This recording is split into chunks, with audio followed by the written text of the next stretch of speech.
Hi guys, இனி நம்ம பார்க்க போகிற படம் பிக் வேர்ல்டு. இது எல்லாரும் பார்க்க வேண்டிய ஒரு மஸ்ட் வாட்ச் எமோஷனல் மூவி. லீ சுன்யிங்கிற நம்ம ஹீரோ செரிப்ரல் பால்சிங்கிற நோயால் பாதிக்கப்பட்டிருக்கான். அவனால் பேச நடக்க முடியாமல் ஒரு மாற்றுத்திறனால இருக்கான். ஆனால் இவனுக்கு இந்த மாதிரி பிடிக்கவே இல்லை. நம்மளும் சாதாரண மனுஷன் தானே, மற்ற பசங்க சமூகத்தில் ஹாப்பியாக இருக்க மாதிரி நம்மளும் இருக்கணும், அவங்களுக்கு மாதிரி வேலை வாய்ப்பு நமக்கு கிடைக்கணும். இதுக்காக இவன் நிறைய முயற்சியில் பண்ண ஆரம்பிக்கிறான். இந்த முயற்சியை இவன் ஃபேமிலி தானே பார்த்துக்குது. இவனுக்கு ஒரு துணையாக அவங்க பாட்டி இருக்காங்க.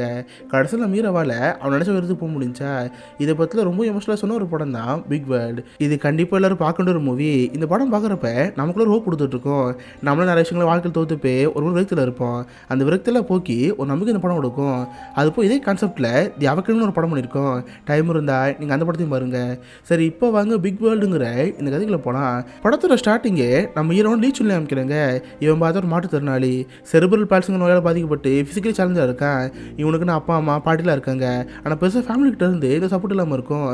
இவனுக்கு கவிதை எழுத ரொம்ப பிடிக்கும். சொல்லப்போனால் இவனுக்கு ஒரு டீச்சராக மாறின ஆசை இருக்குது. ஆனால் இந்த மாதிரி நோயால் பாதிப்பட்டனால பெருசாக வேலை கிடைக்காமல் இருக்குது. படத்தோட ஆரம்பமே வீட்டோட மட்டமாட இருப்பான். அவனுக்கு ஏற்ற மாதிரி நோட் எடுத்து கவிதை எழுதிட்டு இருப்பான். அவன் ஃபிசிக்கலி சேலஞ்சுங்கனால எழுதுறது கஷ்டமாக இருக்கும். ஆனால் இருந்தாலும் கஷ்டப்பட்டு அந்த கவிதை எழுதிட்டு இருப்பான். அப்போ கீழே யாரும் ஒருத்தர் கூப்பிட்ற இருக்கும். யாரும் நெட்டி பார்த்தா இவன் பாட்டி வந்திருப்பாங்க. பார்த்து பொட்டு பொடிகள் எட்டு வந்து இவனை பார்க்க வந்துருப்பாங்களே. இதை பார்த்து சமைப்பே போச்சு. நம்ம ஹீரோக்கு அவன் பாட்டி ரொம்ப பிடிக்கும். அதே மாதிரி தான் பாட்டிக்கு நம்ம ரொம்ப பிடிக்கும்.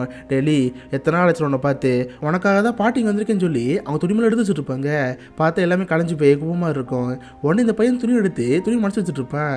இதை பார்த்து அவங்க பாட்டி ஒரு மாதிரி இருக்கும். பரவாயில்லடா, எதுவும் கற்றுக்கிட்டியே, சரி வா, நீங்கள் உன் பர்த்டே பாட்டி மறந்துபடி நினச்சிட்டியா, வா இங்கேருந்து போடன்னு சொல்கிறப்ப கரெக்டாக போய் ஒரு ஃபோன் வருது. சரி, அந்த பாட்டு எடுக்கிறப்ப டே ஏதோ ட்ரைனிங் சென்டருக்காக ஃபோன் பண்ணியிருக்காங்க, நீ ஏதோ லெக்சருக்காக ரெசியூம் கொடுத்துருக்காமே, அடுத்த வாரம் நான் கூப்பிட்றாங்கன்னு சொல்கிறப்ப அவன் ரொம்ப போய் போயிடும். ஓகே சொல்லுன்னு சொல்கிறப்ப அந்த பாட்டி ஓகேன்னு சொல்லிடுவாங்க. அந்த பையன் ரொம்ப ஜாலியாக அவங்க பாட்டோட இருப்பான். ஏன்னா இவனுக்கு டீச்சர் போன ஆசையாக இருக்கும். இப்போ அதுக்கு வேலை அடிச்சுன்னு நினச்சி ஆள் ரொம்ப ஹாப்பியாக இருப்பான். இவங்க பாட்டி நம்ம ஹீரோ கூப்பிட்டு ஒரு வீட்டுக்கு போவாங்க. அங்கே பார்த்தா 4 பசங்க இருக்கும். எல்லோரும் சேர்ந்து ஒரு முதியோர் சங்கமாக இருப்பாங்க. ஆக்சுவலாக நம்ம ஹீரோட பாட்டி இருக்காங்களே, இவங்களுக்கு ஒரு மியூசிக்கல் கச்சேரி பண்ண ஆசையாக இருக்கும். இதுக்காக ஒவ்வொரு வாட்டியுமே காசு எடுத்து வச்சு கச்சேரி பண்ணாமல் வைப்பாங்க. ஆனால் எவனோ பணத்தை ஆட்டி போட்டு ஸ்கேம் பண்ணிடுவான். இதனால அந்த பாட்டி ஒரு ஏமாளியாக இருக்கும். இப்போ அந்த மாதிரி அந்த பேரனை கூப்பிட்டு அந்த வயசில் இருப்பாங்க. இன்னித்தான் பர்த்டே ஆச்சு, கேக்கு வெட்டி எல்லாம் செலிப்ரேட் பண்ணிட்டு இருப்பாங்க.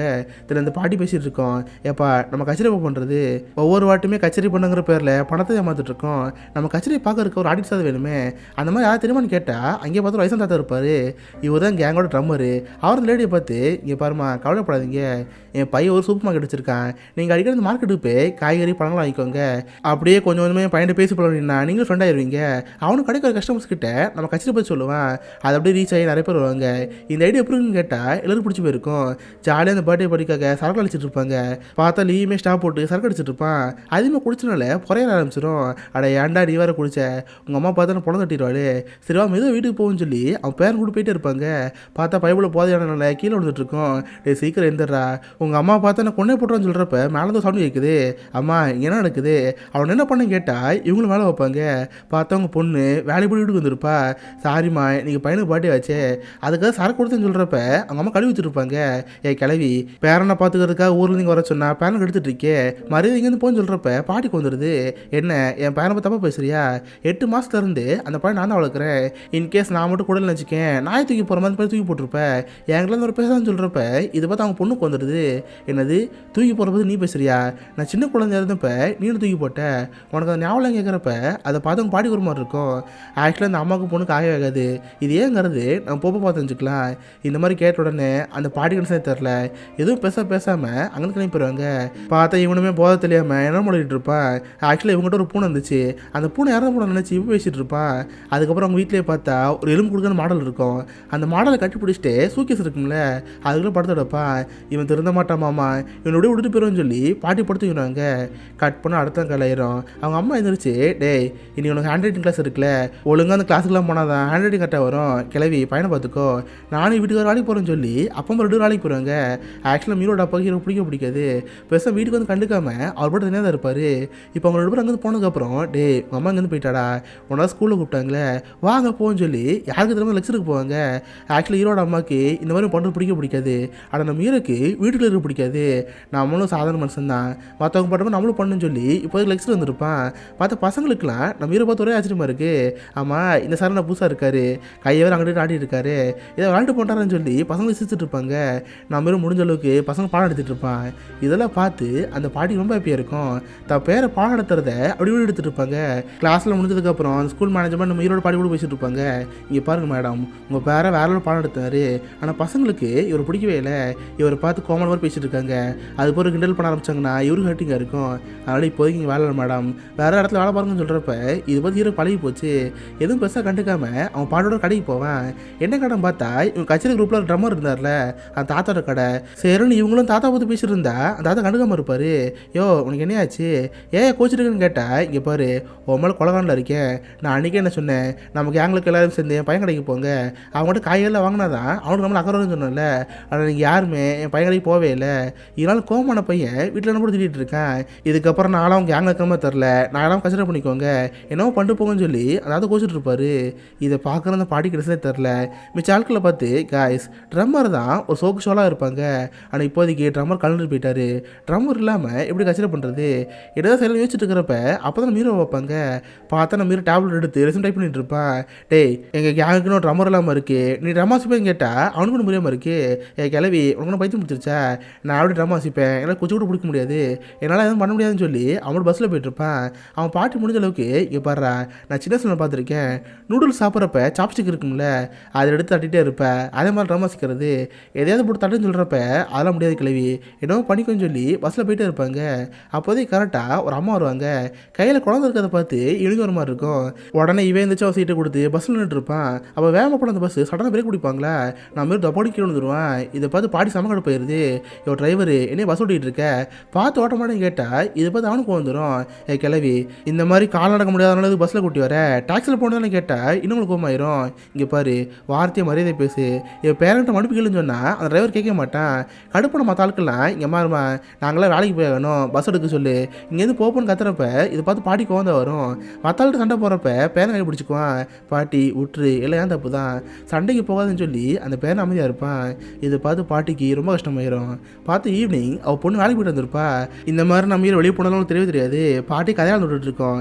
இனி ஃபுல்லாக போய் வீட்டில் தான் இருந்தான், ஆன்லைன் கிளாஸ் கலந்துக்கிட்டான். ஹேண்ட் ரைட்டிங் கொஞ்சம் இம்ப்ரூவ் ஆகுதுன்னு சொல்கிறப்ப அந்த அம்மா நம்பிட்டு இருப்பாங்க. இவனு ரூம்குள்ளே போய் கம்ப்யூட்டரில் டைப் பண்ணிட்டு இருப்பான். அப்போ அந்த பாட்டி அவங்க பொண்ணை பார்த்து, ஏம்மா இப்படி ப்ரெக்னெண்ட்டாக இருக்கே, இது பையனை சொல்லாமல் கேட்டால் அப்போ நமக்கு தெரியுது, ஆக்சுவலாக அந்த அம்மா இப்போது ப்ரெக்னெண்ட்டாக இருக்காங்க, ஆனால் அவங்களுக்கு சுகர் லெவல் அதிகமாக இருக்குது, இந்த மாதிரி சுகர் லெவல் அதிகமாக இருக்கனால எப்போனா கரு களையலாம், இப்போதைக்கு அவன் சொல்ல வேணாம், கன்ஃபார்மான சொல்லலாம்னு சொல்கிறப்ப இந்த பாட்டி அமைதியாக இருப்பாங்க. தென் கொஞ்ச நேரம் கழிச்சு இந்த பாட்டி இந்த பையன் ரூமுக்கு போவாங்க. பார்த்தா அவன் கம்ப்யூட்டரில் டைப் பண்ண மாதிரி இருக்குது. பேராண்டி என்னடா இது ஏதோ பெருசாக டைப் பண்ணிட்டுருக்கேன்னு சொல்கிறப்ப அதுவா பாட்டி காலையில் இந்த மாதிரி பஸ்ஸை சம்மன் நடந்துச்சுல, இதை பற்றி போக்குவரத்து வரைக்கும் ஒரு கம்ப்ளைண்ட் கொடுத்துட்ருக்கேன், என்ன மாதிரி மாற்றத்திறனாளிக்கு ஏதோ சீட்டு வேணும், அதுக்காக அவனஸ் கொடுக்குறேன்னு சொல்கிறப்ப இதை பார்த்து அவங்க பாட்டி ஹாப்பியாக தான் இருக்குது. தென் உங்கள் பேரனை பார்த்து பேராண்டி இந்த மாதிரி கேங்க ட்ரம்மர் யாரும் இல்லாமல் இருக்குது, ப்ளீஸ்ரா ஒரு வாட்டி மட்டும் வாடா, நீ இதே கேங்க ட்ரம்மர்னு சொல்கிறப்ப இவன் சரி ஒத்துக்கிறான். பார்த்தா அடுத்த நாள் கச்சேரிக்கு அவங்க பேரனை கூட்டி போயிடும். இவனு முடிஞ்ச ஸ்டிக் எடுத்து ட்ரம் வாசிட்டே இருப்பான். அப்போ கரெக்டாக ஒரு ஃபிஸ்பி த்ரோயர் வருது. பார்த்தா பக்கத்தில் பொண்ணு விளாண்டுட்டு இருப்பாங்க. அது ஒரு பொண்ணு தூக்கி வச்சுனதில்ல ஃபிஸ்பி கீழே விழுந்துடும். இவனு முடிஞ்சளவு குனிஞ்சு அதை எடுக்கலாம் பார்ப்பான். பட் ஆனால் முடியாதனால கடைசி கடிக்க முடியாமல் இருக்கும். கரெக்டாக அந்த பொண்ணு ஓடி வந்து நம்ம ஹீரோ பார்ப்பா. நம்ம ஹீரோ சிரிச்சுக்கிட்டு அந்த பொண்ணு வந்து டைம் போயிடுவா. ஆக்சுவலாக அந்த பொண்ணு பேர் யாயா, அந்த பொண்ணு தான் நம்ம படத்தோட ஹீரோயின். அந்த பொண்ணை பார்த்த உடனே பல ரூம் முடிச்சு போச்சு. அந்த பொண்ணு சிரிச்சனால என்ன போயிடுவான். தொடர்ந்து அந்த பொண்ணையை பார்த்துட்டு இருப்பான். ஆனால் இந்த பக்கம் பார்த்து அந்த வயசான பசங்க இருக்குல்ல, அதுங்களும் நம்ம ஹீரோ சண்டை போட்டுட்டு இருக்கோம். இங்கே பாருமா உன் பேரால் குச்சியே பிடிக்க முடியல, அவள் எப்படி நம்ம வாசிப்பான், இதெல்லாம் முடியாதுன்னு சொல்கிறப்ப அந்த பாட்டிக்கு வந்துடுது. ரெண்டு பேரும் ஒருத்தர் மாற்றி மாற்றி திட்டி சண்டை போட ஆரம்பிச்சிருவாங்க. ஒரு பாட்டில் ஓடி வந்து நீங்கள் வாடா அவங்க பாட்டி சண்டை போட்டுட்டு இருக்கு வந்து பிரிச்சு விடுன்னு சொன்னால் அதெல்லாம் முடியாது, எப்படியும் பாட்டி தான் ஜெயிக்கும், நீங்கள் சும்மா இருக்குன்னு சொல்லி அவன் அந்த பொண்ணை சளி அடிச்சுட்டு இருப்பான். கடைசியில் பார்த்தா போலீஸ் கேஸ் ஆகி மொத்தம் பிடிச்சி கொண்டு வருவாங்க. ஏமா வயசான காலத்தில் உங்களுக்கு தேவையா, சரி உங்கள் பசங்களுக்கு ஃபோன் பண்ணுங்க, உங்கள் பசங்க வந்து உங்கள் கூட்டு போட்டுன்னு சொல்கிறப்ப என்னது என் பொண்ணா, சார் என் பொண்ணெல்லாம் இங்கே வந்தால் காதல் ரத்த வரைக்கும் கத்திட்டு இருப்பா, நாங்களே சமாதானம் பேருன்னு சொல்லி பக்கத்தில் அந்த பாட்டி இருக்கும்ல, ரெண்டு பேரும் சமாதானமாகி அங்கேருந்து கிளம்பி போடுவாங்க. நம்ம ஹீரோ பாட்டி கூப்பிட்டு நடந்து போயிட்டுருப்பான். அப்போ கழுத்து கட்டுற வாசிட்டு இருப்பானா. இதை பார்த்து அவங்க பாட்டி கேட்பேருக்கு அப்படிலாம் பேராண்டி ட்ரம் வாசின்னு சொல்லி அவங்க அந்த பக்கம் தட்டிட்டு இருப்பாங்க. அதை பார்த்து அவனு இன்ஸ்பயர் ஆகி தட்டிட்டு இருப்பான். இந்த மாதிரி அவன் பாட்டியோட ரொம்ப போயிருப்பான். தென் வீட்டுக்கு வந்து அடுத்த வேலை அடிக்குமா, காலேஜில் சீட் எடுக்குமான்னு சொல்லி அப்ளிகேஷன் ஃபில் பண்ணிட்டே இருப்பான். அப்போ அவன் பக்கத்தில் எலும்போட மாடல் இருக்கும்ல, அதை பார்க்குறப்ப அப்படியே அந்த பொண்ணு வருது. அந்த யாயாங்கிற பொண்ணை பார்த்த உடனே இவனுக்கு ஃபீல் வந்து வந்திருக்கும். அந்த வயசுக்கு ஒரு ஆசையில் அந்த பொம்மை கொஞ்சிட்டு இருப்பானா. அப்போ கரெக்டாக அவங்க அம்மா வந்து, டே உனக்கு இதே வேலையாக போச்சு, இந்த பொம்மை எடுத்து இருக்கிறது, இது ஒன்றால் தூக்கி போட போகிறேன்னு சொல்லி அந்த பொம்மை எடுத்து வச்சுருவாங்க. தன்னோட பார்த்து, டே ஒரு வாரம் அம்மா அப்பா வெளியூர் போகிறதா இருக்கும், நீயும் பாட்டி வீட்டிலேருந்து ஒழுங்கு வீட்டை பார்த்துக்கணும் புரிஞ்சான்னு சொல்லி அந்த அம்மா வந்து போகிறா இருப்பாங்க. அப்போ அந்த பையன் வாசி சொல்லிட்டு இருப்பான், அம்மா சாதாரண பசங்க படிக்கிற காலேஜில் எனக்கு சீட்டு கிடைக்கிறதா இருக்குது, இங்கே 90 நிமிஷம் தான், ட்ரெயினில் போயிட்டு வந்தால் ஈஸியாக போயிட்டு வந்துடலாம், நான் அந்த காலேஜுக்கு போவான்னு கேட்டால் அவங்க அம்மா குழந்தை வருது, இங்கே பாரு என்னாலலாம் நான் தினமும் பார்த்தே இருக்க முடியாது, அதுவும் காலேஜ் ஃபீஸாக கட்டுறது, எங்கெல்லாம் காசு கிடையாது, பெருசாக வீட்டில் இருந்து சொல்லி அந்த அம்மா வந்து கிளம்பி போயிடுவாங்க. இதை பார்த்தவங்க ரொம்ப கஷ்டமாயிரும். சோமா படுத்துருக்கிறப்ப பாட்டு காமாக்குவாங்க, இங்கே பாரு பேரண்டி கவலைப்படாத, பாட்டிக்கிட்ட நிறையவே காசு இருக்குது, அதை வச்சு படிக்கிறேன்னு சொல்கிறப்ப இவனு சொல்லி படுத்துக்கிடுவான். கட் பண்ண அடுத்த நாள் அந்த கட்சிக்கார ரிகர்ஸ் இருக்கும்ல, அங்கே தான் போயிருப்பாங்க. நான் ஹீரோ டம் எடுத்துகிட்டு சும்மா வச்சுட்டு இருப்பான். அப்போ கரெக்டாக அந்த யாங்கிற பொண்ணு வருவா. அவளுக்கு நம்ம ஹீரோட படத்தை ரொம்ப பிடிச்சிருக்கும் போல. ஹீரோ பக்கத்தில் உட்காந்து, ஹேலி நீ நல்லா ட்ரம் வாசிக்கிற, எனக்கு சொல்லித்தரேன் கேட்டால் அவனுக்கு சிரிப்பாக இருக்கும். எனக்கு ஒழுங்கு வாசிக்க தெரியாது, சும்மா கலைக்காதுன்னு சொல்கிறப்ப, இல்லைப்பா உண்மையே சொல்கிறேன், சரி தெரியல என்ன ஒன்றா கற்றுக்குவோம் வா சேர்ந்து கற்றுக்கோன்னு சொல்லி ட்ரம் வச்சுட்டு இருப்பாங்க. இந்த பொண்ணு ஹாப்பியாக யாரோட பழகிட்டு இருப்பான். அப்போதைக்கு கரெக்டாக அந்த தாத்தா வந்துடுவார். வரப்போ ஒரு ட்ரம்லாம் ஒன்று இருப்பார். ஏண்டா என்ன தனியாக விட்டீங்க, சும்மா ஒரு பேச்சுக்கு வரமாட்டேன்னு சொன்னால் வராமல் போயிடுவானா. ஆமாம் இது புது ட்ரம்மரா, டே முடிஞ்சாங்கிட்ட போட்டி போடுறா, சோடி போட்டு பார்த்துக்கோமன்னு சொல்லி போட்டு போட்டுட்டு இருப்பாங்க. நம்ம இருக்கு ஒழுங்கு வாசிக்கலாம் தெரியாது, அதில் டஃப் கொடுக்குறோம் நல்லா வாசிட்டு இருப்பான். இதை பார்த்து தாத்தா கேப்பியா இருக்கு, இங்கே பாருங்க நான் சும்மா தான் சொன்னேன், நானும் ட்ரம்மரா கலந்துக்கிறேன் கூட இவனு இருக்கட்டும், நாங்கள் சேர்ந்து இது பண்ணுறேன்னு சொல்கிறப்ப அதை பார்த்து ரொம்ப ஹாப்பியாக இருக்குது. சாணிக்கு ரிகர்சல்லாம் பண்ணி முடிச்சுட்டு அங்கே போதா இருப்பாங்க. அப்போதைக்கு கடைசியாக அந்த யாங்கிற பொண்ணு வருவா. நம்ம வீரோட ஜாலி சிரிச்சு பேசிட்டு அங்கேருந்து கிளம்பி போயிடுவா. நம்ம ஹீரோ மைண்டு ஃபுல்லாகவே அந்த பொண்ணு அவங்கள்ட்ட இருக்குது. ஏன்னா இப்போதைக்கு ஒரு அடல்டேஜில் இருக்கான். அந்த வயசுக்கு ஒரு ஆசை அவனுக்கு வந்துட்டு இருக்கு. நைட்டு தூங்குறப்பெல்லாம் ஒரு கனவு வந்துட்டு இருப்பான், நம்ம இந்த மாதிரி பிறக்காம ஒரு சாதாரண மனுஷன் பிறந்த எப்படி இருந்திருக்கும், யாயா நம்ம லோப் பண்ணியிருப்பா, நம்மளும் ஜாலியாக ஓடடி பழகிருக்கலாம், குட்டிக்கெல்லாம் அடிச்சிருக்கான்னு சொல்லி கனவு வந்துட்டு இருக்கோம். பார்த்தா ஒரு உடலில் யாயா இவன் மேலே உட்காந்துருப்பா, 2 பேரும் கிஸ் பண்ணுற மாதிரிலாம் எனக்கு கனவு வந்துட்டு இருக்கோம். பார்த்ததில் கனவு அடுத்த அடிச்சு பார்த்தா கிள்ளை காய்ந்திருக்கும். இதை பார்த்து அவனுக்கு வைக்கமாக இருக்கும். துணிமணி எடுத்து லாண்டில் போகிறப்ப அதை பாட்டி பார்த்துருவாங்க. டே பராண்டி எனக்கு கிள்ளிக்காய் இருக்கு, நைட்டு தான் வேறு மாதிரி கனவு இருக்க போலியே ஆமான்னு கேட்டால் அவன் சிஸ்டர் வைக்கப்பட்டு இருப்பான். டே இல்லை வைக்கப்பட என்ன இருக்குது, இந்த வயசுல நார்மல் தான், சரி இன்றைக்கி ரிஹர்சல் போகலாமல் கேட்டால் இல்லை பாட்டி நான் ஒரு கடைக்கு போனோம், ஒரு கடையில் வேலை கேட்டிருக்காங்க, நாங்கள் போகிறேன்னு சொல்கிறப்ப இந்த பாட்டி கூட போகிறாங்க. பார்த்தா அந்த பையன் ஒரு ஹோட்டலில் தான் போயிருப்பான். அந்த கடைக்காருக்கு நம்ம இருபது ஒரு மாதிரி இருக்குது. ஏன்னா இவனா நிற்க முடியும் நின்றுட்டு இருக்கான், இவன் எப்படி வேலை பார்ப்பான்னு சொல்லி தக்கதாக இருப்பாங்க. ஆனால் மெடிக்கலில் வாங்கி ஃபுல்லாக படித்து வைப்பான். சார் வெறும் 10 நிமிஷம் கொடுத்தாங்க, நான் எல்லாத்தையும் பார்த்துக்கிறேன்னு சொல்லி இவன் ஹோட்டலுக்கு போவான். கஸ்டமர் எல்லாத்தையும் பார்த்து இந்த கடையில் என்னென்ன பொருட்களாக இருக்குது எல்லாத்தையும் வசதி சொல்லிட்டு இருப்பான். இந்த கடையில் ஆடு மாடு பன்னி வாத்து முதல்ல சொல்லிட்டு எல்லாமே இருக்குது, உங்களுக்கு என்ன வேணும் சொல்லுன்னு சொல்லிட்டு வசதி சொல்லிட்டு இருப்பானா. இதை பார்த்து அவங்களுக்கு ரொம்ப ஆச்சரியமாக இருக்குது. ஆனால் கொஞ்ச நேரத்துலேயே நம்ம கடை வெளியே வந்துடுவான். இதெல்லாம் வெளியே இருந்து அவங்க பாடி பார்த்துருப்பாங்க. வேறு கடைக்கு நம்ம ஹீரோ கூட்டு போய் பராண்டி வாத்தப்படாத, எப்படி கண்டிப்பாக வேலை அடிச்சிருக்காது, வேறு ஏதாவது வேலை பார்த்துக்கோன்னு சொல்கிறப்ப இல்லை பாட்டி புதுசாக ஒரு பேங்க் அக்கௌண்ட் பண்ணணும், எனக்கு ஓப்பன் பண்ணி தரேன் கேட்குறப்ப அந்த பாடி ஒன்று புரியாமல் இருக்குது. என்னது பேங்க் அக்கௌண்ட்டா எதுக்குன்னு கேட்டால் சம்பளம் வாங்குறதுக்கு தான், என்னை அந்த கடையில் சேர்த்துட்டாங்கன்னு சொல்கிறப்ப இதை பார்த்து அவங்களும் நம்ப முடியல. பேரண்டி வேலை அடிச்சிருச்சா, அப்போ அவ்வளோதான் நீ பணக்கார மாற போகிற, நிறைய காசு அடிக்க போகுது வேறலன்னு சொல்லிட்டு அவங்க பாட்டு எழுதிட்டு இருப்பாங்க. இதுவே நம்ம ஹீரோக்கு ரொம்ப ஹாப்பியாக இருக்குது. இதுக்கப்புறம் நம்ம யாரும் நம்பி இருக்கோன்னா நம்ம பாட்டு ஹாப்பியாக ஆகலாம்னு சொல்லி தினமும் கடைக்கு போவான். காலாண்டுமே அந்த கடையில் போய் வேலை பார்த்துட்டு இனியும் படி பார்க்க போவான். அந்த சாங் கடுக்கெல்லாம் பண்ணிட்டு தென் யாயோட இருப்பான். யாயோட ரொம்ப ஜாலியாக வந்துட்டு இப்படி ஒரு வாரம் வாழ்க்கை போயிட்டுருக்கு. பார்த்தா ஒரு வாரம் கழிச்சு அவன் சம்பளம் வந்திருக்கும். அந்த அமௌண்ட்டை பார்த்து அவனுக்கு அவ்வளோ ஹாப்பியாக இருக்கும். ஃபர்ஸ்ட் டைம் வாழ்க்கையில் ஒரு 1000 சம்பாதிச்சிருக்கோம், ரொம்ப ஹாப்பின்னு சொல்லி அவன் பாடோட ஹாயாக இருப்பான். தென் வீட்டுக்கு வந்து குளிச்சுலாம் இருப்பான். பட் எந்திரிக்க முடியாதனால கிட்டத்தட்ட முங்கிடுவானா. நல்ல வேலை ஜஸ்ட் மிஸ்லாம் பாட்டி தருவாங்க. இதே பார்த்து நம்ம இருக்க ஒரு மாதிரி இருக்கும். சே நம்மளால சாதாரண மனுஷங்க குடிக்கூட முடியலையே, விட்டுருந்தா நம்ம இறந்துட்டு போமோன்னு சொல்லி ரொம்ப பயமாக இருக்கும். அதுக்கப்புறம் அந்த பாட்டி அவங்க ஃப்ரெண்ட்ஸாக இருப்பாங்களே எல்லோரும் வீட்டில் கூப்பிட்டு ஒரு பாட்டு மாதிரி பண்ணிட்டு இருப்பாங்க. பார்த்தா நம்ம ஹீரோவும் யாயா கூப்பிட்டுருப்பான். யாயாவும் வீட்டுக்கு வந்து நம்ம ஹீரோட ரொம்ப பார்த்துட்டு இருப்பா. அப்போ அங்கே பார்த்தா ஒரு பாக்ஸ் மாதிரி இருக்குது. லீ இது என்ன பாக்ஸு பார்க்க வித்தியாசமாக சொல்கிறப்ப அதுவா என்கிட்ட ஒரு பூனை இருந்துச்சு, ஆனால் சில வருஷம் முன்னாடி அந்த பூனை இறந்து போச்சு, அந்த பூனோட அஸ்தி தான் அதில் இருக்குது, ஒரு நாள் தான் ஆற்றுல கொண்டு போய் கரெக்டாக ஆசைப்பட்றேன், அதுக்காக வச்சிருக்கேன்னு சொல்கிறப்ப இவ்வளோ பாட்டு இருப்பா. நான் ரூம் ஃபுல்லாக பார்த்தேன் அந்த புக்ஸாக இருக்குது. நீ புக்ஸில் முடிப்பியா, கவிதையில் எழுதுன்னு கேட்டால் தாராளம் எழுதுவேனே, ஏன் உனக்காக கூட ஒரு கவிதை எழுதியிருக்கேன் அதை படித்து பாருன்னு சொல்கிறப்ப இவ்வளோ படிச்சு பார்ப்பா. ஆனால் அந்த கவிதை இன்கம்ப்ளீட்டாக இருக்கும், வெறும் 3 எழுதி எழுதியிருப்பான். என்ன இவ்வளோ தான் இருக்குது மீதிங்கன்னு கேட்டால் இன்னும் எழுதணும், சீக்கிரம் முடிச்சுன்னு சொல்கிறப்ப இவ்வளோ பக்கத்தில் இருப்பா. அந்த பையனுக்கு இந்த பொண்ணோட ஃபீல் இருக்கும்ல, அந்த ஃபீலை காமிக்கிற மாதிரி பக்கத்தில் இருப்பானா. இதை பார்த்து அவளோட புரிஞ்சுக்க முடியுது. ஆனால் பேசுறதையும் கடிக்காம அவர் ரொம்ப அமைதியாக இருப்பா. அப்போதைக்கு கரெக்டாக அவங்க பாட்டிக்கும் பொண்ணு ஃபோன் பண்ணுவாங்க. இவங்களும் ஃபோன் எடுத்து என்னம்மா எப்படி இருக்க, நானும் பண்ணி ரொம்ப ஹாப்பியாக இருக்கோம், நீயும் புதுசு எப்படிங்க வரீங்க கேட்டால் வீட்டுக்கு தான் வந்துட்டேன், காத்துருன்னு சொல்கிறப்ப இந்த அம்மாவுக்கு அள்ளு விட்டுருச்சு. சேர்னு மெதுவாக கதை திறந்தா அவங்க பொண்ணு வெளியே இருப்பா. அவளுக்கு வீட்டை பார்த்து ஒரே ஆச்சரியமா இருக்கு. ஏன்னா வீட்டில் ஆட்களை கூட்டு பாடு பண்ணிட்டு இருக்காங்களே, கடுப்பான தான் உள்ள வந்து பார்ப்பாங்க. பார்த்தா நம்ம வீரவும் அந்த ஏங்கிற பொண்ணோட இருப்பான். எல்லாரும் எங்கே அனுப்பி வச்சுட்டு அந்த பாடி பிடிச்சிட்டு நின்றுட்டு இருப்பாங்க. கிளவி என் பையனை பார்த்துக்கணும் ஊர்லேருந்து இங்கே வர சொன்னாங்க, கூத்தடிச்சிட்டு இருக்கியா, இப்போட ஆன்லைன் கிளாஸ் வந்து ஃபோன் வந்துச்சு, பார்த்து ஒரு வாரமாக கிளாஸ் அட்டன் பண்ணலாமே, அப்படி என்ன பண்ணி கேட்டால் அப்போ வந்து சொல்ல ஆரம்பிப்பான். இங்கே பாருமா, நான் இதுக்கப்புறம் ஆன்லைன் கிளாஸாக போகிற மாதிரி தெரில, நானும் பசங்க போகிறேன், அந்த காலேஜாக போக போகிறேன், ஃபீஸ் கட்டுறது கூட வேலைக்கெலாம் போக ஆரம்பிச்சிட்டேன், நீ எதுவும் பண்ணணும்னு சொல்கிறப்ப அவங்களுக்கு ஓந்த வருது. கிளவி எல்லாத்துக்கும் நீ தாண்டி, நீ இதை செல்லம் கொடுத்து ஒன்று மாதிரி வச்சிருக்க, நீ தான் காரணம் திட்டுறப்ப அவனு பேச ஆரம்பிப்பான். இங்கே பாருமா, இதுக்கெல்லாம் காரணம் பாட்டு கிடையாது, உனக்கு என்ன பணம் தானே மேட்ரு, அதை நான் ஆஃபீஸுக்கு அடிக்குவேன், நீ ஒன்றும் தலையிடாதுன்னு சொல்கிறப்ப அவங்க அம்மா கோவம் வருது. இங்கே பாரு, பணம் மேட்ரு கிடையாது, காசு கூட நான் தந்துடுவேன், ஆனால் நீ நானும் பையன் கிடையாது, ஒரு நாள் நிற்கிறதோ நடக்கிறதும் பண்ண முடியாது, நீலாம் போகக்கூடாதுன்னு சொல்கிறப்ப அந்த பையனுக்கு வந்துடும். அவங்க அம்மா பார்த்து, ஆமாம் நீ சொன்ன மாதிரி நான் இருக்கேன், ஆனால் இதுக்குள்ள காரணம் யார், நானும் காரணம், நீ பெத்தப்ப நீ இப்படி தான் மெது போட்டேன், நான் அந்த மாதிரி தான் இருக்க முடியும், எல்லாம் என்ன பண்ண முடியும் கேட்குறப்ப அந்த அம்மா கிட்ட சொன்னே தெரில, தான் பையன்கிட்ட ரொம்ப ஆசை பேசிட்டோம்னு நினச்சி அவங்களும் ரொம்ப வருத்தமாக இருக்கும். இவனு கோச்சிட்டு மாடல் நின்றுருப்பான்.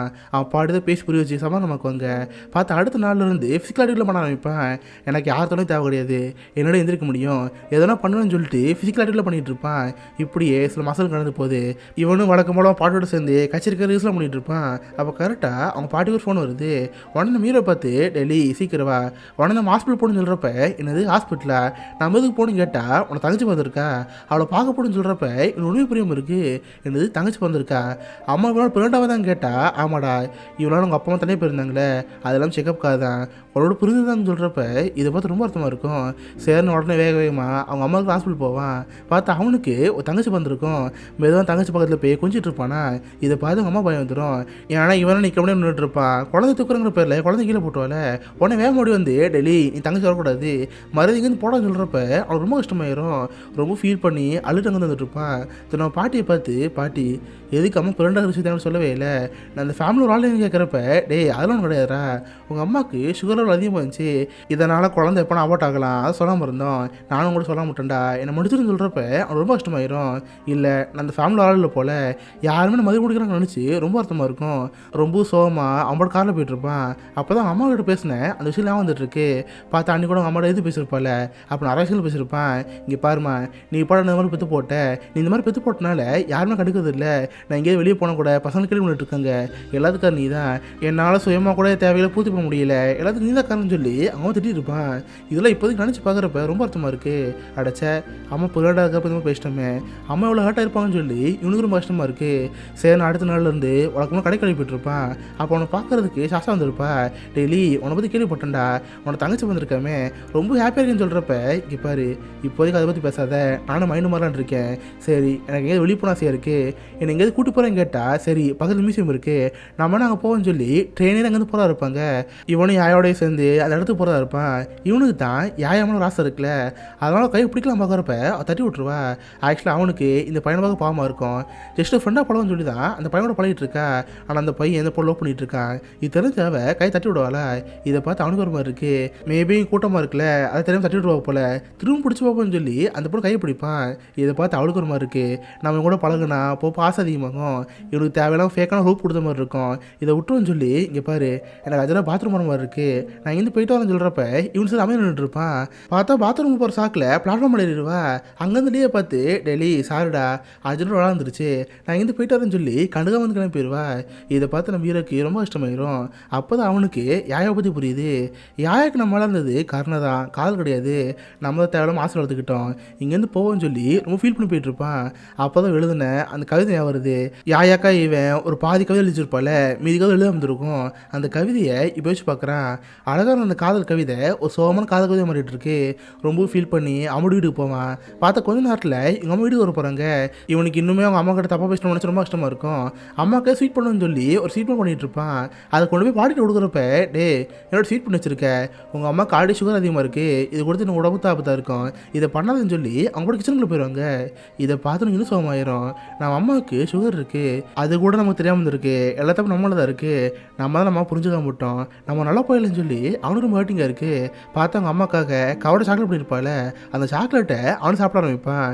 இதுக்கப்புறம் நம்ம எதுக்கு இந்த உலகத்தில் வரணும், பேசாமல் செத்து போயிடும்னு சொல்லி தக்கில் ட்ரை பண்ணிட்டு இருப்பானா. கரெக்டாக அப்போது இவங்க பாட்டு வந்துடுவாங்க. டெல்லி என்னடா பண்ணிட்டு இருக்க, சாக்லேட்டை துப்புன்னு சொல்கிறப்ப இன்னும் துப்பு ட்ரை பண்ணுவான். ஆனால் தொண்டையில் சீக்கிட்டு வராமல் இருக்கும். பயந்து பயந்து போனவங்க பாட்டியும் ஹாஸ்பிட்டல் ஃபோன் பண்ணுவாங்க. இவனுக்கு கொஞ்சமாக சிக்கனால அன்கான்ஷியஸ் ஆகிட்டு இருப்பான். அப்படியே மயக்கம் போகிறப்ப இவன் சின்ன வயசில் பார்த்து வச்சுனா வந்துட்டு இருக்கு. பார்த்து சின்ன வயசில் நம்ம ஹீரோகிட்ட ஒரு பூனை வந்திருக்கும். அந்த பூனையை பார்த்துக்கிட்டு எங்கள் அம்மா ரூமுக்கு வந்திருப்பான். அங்கேயே பார்த்து சின்னதாக சூக்கி செஞ்சுருக்கோம். இது பார்க்க அழகாக இருக்கே, சும்மா உள்ள உட்காரன்னு சொல்லி அசூக்கி உட்காந்துருப்பான். கரெக்டாக அப்பா அந்த ரூமுக்கு இவங்க அப்பா அம்மா வந்திருப்பாங்க. சொல்லப்போனால் அவங்க அப்பாவுக்கு நம்ம ஹீரோ பிடிக்காது. அவள் சூக்கி ஸ்கூலில் இருக்கான்னு தெரியாமல் அவன் பையனை பற்றி பேசியிருப்பாங்க. இங்கே பாரு, நம்ம போன திரும்பத்தில் பாவம் பண்ண போல நம்ம போன பாவத்துக்கு தான் இந்த மாதிரி ஒருத்த பையனாக பார்த்துருக்கான். இவனை மாதிரி ஒருத்தனை வச்சுக்கிட்டு நம்மளால் எங்கேயும் வெளியே போக முடியல, அடுத்த குழந்தை கூட பிளான் பண்ண முடியல. அதை பார்த்தாலும் பயமாக இருக்குது. என்னதான் செய்யணும்னு தெரியாமல் அந்த அப்பா புலம்பிட்டு இருப்பாரா. இல்லை சூக்கேஸ்லேருந்து கேட்டு அந்த வயசில் ரொம்ப இஷ்டமாக இருந்திருக்கும். இப்போதைக்கு மயக்கத்தில் இருந்தப்ப அதில் நினச்சி பார்த்துட்டு இருப்பான். கண்ணு முடிச்சு பார்த்தா இப்போதைக்கு ஹாஸ்பிட்டல் இருப்பான். பக்கத்தில் அவங்க அம்மா உட்காந்துருப்பாங்க. அவங்க அம்மாவுக்கு அவனை பார்த்தோன்னே ரொம்ப ஹாப்பியாக இருக்கும். கட்டி பிடிச்சி அழுதுட்டு, டெய்லி ஏன்டா இப்படி பண்ண, எல்லா தப்பும் ஏமாடு தாண்டா, அதுக்காண்டி அம்மா என்ன பண்ணு, ஆனால் இந்த மாதிரி பண்ணாதுன்னு சொல்லி திரும்பி வந்துட்டு இருப்பாங்க. நீ இப்போதைக்கு இந்த மாதிரி இருக்கல, இது காரணம் நான் தான். நீ பிறந்து வந்தப்ப நல்லா புஷ் பண்ண சொன்னாங்க, ஆனால் எனக்கு எந்த மாதிரி புஷ் பண்ணே தெரில, தெரியாமல் புஷ் பண்ணனால தான் நீ இந்த மாதிரி வந்துட்டேன். எல்லாத்துக்கும் நான் தான்டா, என்னை முடிச்சுன்னு சொல்லி அவங்க அம்மா திரும்பி வந்துட்டு இருப்பாங்க. இதை பார்த்து அவனும் ரொம்ப கஷ்டமாக இருக்கும். போப்போ லீயும் அவன் உடம்பு பற்றி புரிஞ்சுக்கிறான். நம்ம வாழ்க்கையில் இதான் நடந்திருக்கு, இதை நம்ம அக்செப்ட் பண்ணி தான் ஆகணும், இதை வச்சு தான் வாழ்நாள்னு சொல்லிட்டு அடுத்தடுத்து போகலான்னு இருக்கான். வீட்டுக்கு வந்து அவன் பீரை பார்ப்பான். ஆக்சுவலாக இவ்வளோ நம்ம ஹீரோ கிட்ட ஒரு பெரிய கண்ணாடி இருக்கும். ஆனால் அவன் ஃபேஸை அவனே பார்க்க பிடிக்காம பேப்பர் ஒட்டி இருப்பான். இப்போ அந்த பேப்பரை கிழிச்சு அவன் ரூத்தை ஃபுல்லாக பார்ப்பான். அப்போ அவனுக்கு பின்னாடி யாயா இருக்கிற மாதிரி இருக்கு. இதெல்லாம் கற்பனை தான். யாயா பக்கத்தில் வந்து நம்ம ஹீரோ ஹக் பண்ணுவா. நம்ம ஹீரோ முதுகு பின்னாடி பார்த்தா ஒரு தோல் இருக்கு. அந்த தோலை உரிக்கிறப்ப நம்ம நார்மலாக வர மாதிரி இருக்கு. நார்மலாக இருக்கிற நம்ம ஹீரோவும் யாயா ஒன்றா இருக்கிற மாதிரி இருக்கு. இதெல்லாமே அவனுக்கு வர ஒரு கற்பனை தான். அடுத்த நாள் இருந்து ஒரு புது மனுஷனாக மாறான் இருக்கான். அந்த பாட்டி அந்த ஊரில் இருக்கிற கோழிக்கெல்லாம் கூட்டி போய் அவனுக்கு ப்ரேயர்லாம் பண்ணுவாங்க. நைட்டு மொட்டை மலை உட்காந்துருப்பான். அப்போ அவங்க பாட்டியை பார்த்து, பாட்டி உன் கழுத்தது கீழே இருக்கே, இது என்ன கீழேன்னு கேட்டால், அதுவாடா நான் தீபத்தில் வேலை பார்த்தல, அப்போ திட்டு போய் கழுத்தில் கத்தி வச்சேன், காசு கேட்டு மிரட்டான், என்கிட்ட காசு இல்லை, அப்போ தெரியாதனமாக கத்தி கிழிச்சிருச்சு, அதான் அந்த கீழேன்னு சொல்கிறப்ப என்னது தீபத்தில் வேலை பார்த்தியா, எப்போ பாட்டி வேலை பார்த்தேன்னு கேட்டால், அதுவாடா நான் ஒரு சிங்கிள் மதர், உங்கள் அம்மா தனியாக தான் வளர்த்துட்டு இருந்தேன், உங்கள் அம்மா கை குழந்தை இருந்தப்ப என்கிட்ட சுத்தமாக காசே இல்லை, திபேத்துக்கு போனால் தான் சம்பாதி பண்ணி தோணுச்சு, வேறு வழியில் உங்கள் அம்மாவை எனக்கு தெரிஞ்ச ஒருத்தவங்களுக்கு கொடுத்தேன், கிட்டத்தட்ட 10 வருஷத்துக்கு மேலே திபேத்தில் வேலை பார்த்தேன், திரும்ப வந்தப்போ உங்கள் அம்மாவுக்கு 15 வயசு, சின்ன வயசுல உங்கள் அம்மா என்னை பார்க்கவே இல்லை, அதனால் உங்கள் அம்மாவுக்கு எனக்கு பிடிக்காது. சொல்லப்போனால் இப்போதைக்கு உங்கள் அம்மா உடனே நடந்துட்டு இருக்கால, இதுக்கு எல்லாத்துக்கும் ஏதோ வகையில் நடந்த காரணம் ஒரு அம்மா பாசத்தை நம்மளுக்கு கொடுத்ததே இல்லை, இதனால் சின்ன வயசுலேருந்து அம்மா பிறப்பவங்க தெரியாமல் இருந்திருக்கு, அதை உங்கள்கிட்ட தான் வியூ பண்ணாங்கன்னு சொல்லி இவங்க அழுதுட்டு இருப்பாங்களா. இதை பார்த்து அவனுக்கு ரொம்ப அர்த்தமாக இருக்கும். பாட்டி அதெல்லாம் ஒன்றும் கிடையாது, பெருசாக படுத்துங்கன்னு சொல்லி படுத்துங்க தான் இருப்பானா. அப்போ தான் உங்கள் பாட்டிலேயே பார்த்து, டெய்லி நீ ஹாஸ்பிட்டலில் இருந்தில்ல, அப்போ உங்களுக்கு லெட்டர் வந்துச்சுடா, ஆனால் பெருசாக படிக்க மாட்டேன், எடுத்து பாருன்னு சொல்கிறப்ப இவனுக்கு லெட்டர் எடுத்து பார்ப்பான். அது பார்த்தா ஒரு காலேஜில் வந்துருக்க லெட்ரு, இவர் காலேஜுக்கு அப்ளை பண்ணியிருப்பான், அந்த காலேஜில் சீட் கிடச்சிருக்கும். இதை பார்த்தாலும் நம்பவே முடியல. அவள் பாட்டியை கூப்பிட்டு, பாட்டி நான் சொன்னல அந்த காலேஜில் சீட் கொடுத்துருக்காங்க, நாங்கள் படிக்க போகிறோன்னு சொல்கிறப்ப அவங்க பாட்டி ரொம்ப ஹாப்பியாக இருக்கும். ட்ரம்லாம் தட்டிக்கிட்டு, பேராண்டி நான் தான் சொன்னல பாட்டியும் கொஞ்சம் காசு இருக்குது, நான் காசு தரேன்னு சொல்கிறப்ப அவனும் ரொம்ப ஹாப்பியாக இருப்பான். பார்த்து அடுத்த நாள் அவங்க பாட்டி கச்சேரி இருக்குல்ல, அந்த கச்சேரிக்கு போகிற மாதிரி இருக்கும். இவனு சேர்னு அவன் பாட்டோட போகிறதா இருப்பான். பார்த்தா அதே பஸ் ஸ்டாண்டுக்கு நம்ம மீன் வருவா. இவன் எப்படியாவது யாயாவை பார்த்து திருமணம் பார்த்துட்டு இருப்பான். ஆனால் யாயா பார்க்காமலேயே அங்கே கிளம்பி போயிடுவா. இதை பார்த்துட்டு ரொம்ப அர்த்தமாக இருக்கும். கரெக்டாக அப்போதைக்கு அவங்க பாட்டிக்கு ஒரு ஃபோன்கள் வருது. அந்த கச்சேரி பண்ண இடத்துலேருந்து ஃபோன் பண்ணி, மேடம் அந்த ஷோ கேன்சல் ஆயிடுச்சு, நீங்கள் இங்கே வரவேணான்னு சொல்கிறப்ப அவங்க ரொம்ப அர்த்தமாயிரும். எனக்கு ரொம்ப வருஷமாக இந்த கச்சேரிக்காக எவ்வளோ பண்ணிட்டு இருக்காங்க, ஆனால் கடைசி வரைக்கும் ஒன்றுமே பண்ணாத மாதிரி இருக்கும். இல்லை உங்கள் டீம்மேட்லாம் பார்த்து, காய்ஸ் வருத்தப்படாதீங்க, இப்போதைக்கு ஷோ கேன்சல் இருக்கலாம், நம்ம அடுத்ததாக பண்ணலாம்னு சொல்கிறப்ப கரெக்டாக அப்போதைக்கு அந்த பாட்டுக்கு ஒரு ஃபோன் கால் வருது. அந்த ஃபோன் காலை கேட்டு இவனுக்கு ஆச்சரியமாக இருக்கும். உடனே வேகமாக பேராளரையும் கூப்பிட்டு ஒரு இடத்துக்கு போவாங்க. அது ஆக்சுவலாக கவர்மெண்ட் ஃபங்க்ஷன். படத்தோட ஆரம்பத்தில் நம்ம ஒரு லெட்டர் எழுப்பியிருப்பான்.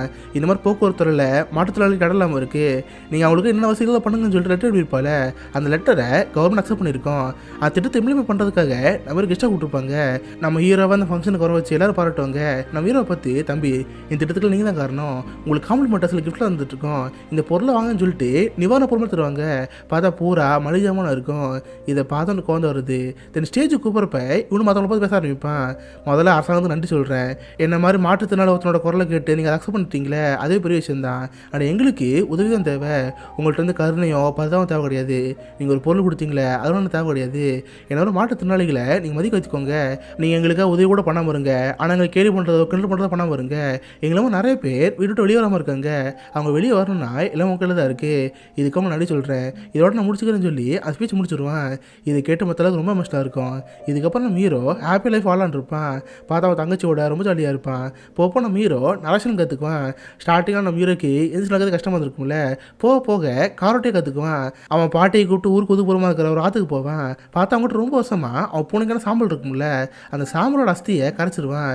இப்போ தான் அவனுக்கு கொஞ்சம் நிம்மதி இருக்கிற மாதிரி இருக்குது. தென் அவன் பாட்டியை பார்த்து, பாட்டி இதுக்கப்புறம் என் வாழ்க்கையை என்னால் பார்த்துக்க முடியும். வயசான காலத்தில் உனக்கு சில ஆசைகள் இருக்கும். நீ எங்கே போனால் ஆசைப்படுறியோ தாராளமாக இங்கே போ. இதுக்கப்புறம் உன் பேரனை பார்த்துக்க தேவையில்லை. என்னை நானே பார்த்துக்கன்னு சொல்கிறப்ப இதை பார்த்து அவன் பாட்டி ஆச்சரியமாக இருக்குது. பரவாயில்ல, நம்ம சின்ன வயசில் கை கொடுத்து அவனை பார்த்தோம். இப்போதைக்கு வளர்ந்து அவனோட மனுஷன் மாறிட்டான்.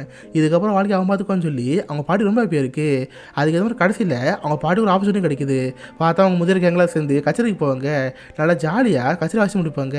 அவங்க வாழ்க்கையில் ஒரு ஹாப்பி மூமெண்ட் கிடைச்ச மாதிரி இருக்குது. இதோட பிக் வேர்ல்டுங்கிற இந்த படம் முடியுது. ஸோ கண்டிப்பாக எல்லாருக்குமே இந்த படம் பிடிச்சிருக்குன்னு நினைக்கிறேன். அப்படி பிடிச்சிருந்தா இந்த வீடியோக்கு லைக் பண்ணுங்கள். இந்த மாதிரி வித்தியாசமான மூவிஸை பார்த்து தெரிஞ்சுக்க மிஸ்டர் வாட்ஸ் அப்படின்னு வச்சுக்கோங்க. அடுத்த நாளில் ஒரு ஆசமான வீடியோ மீட் பண்ணுறேன். அது வரைக்கும் பை கைஸ்.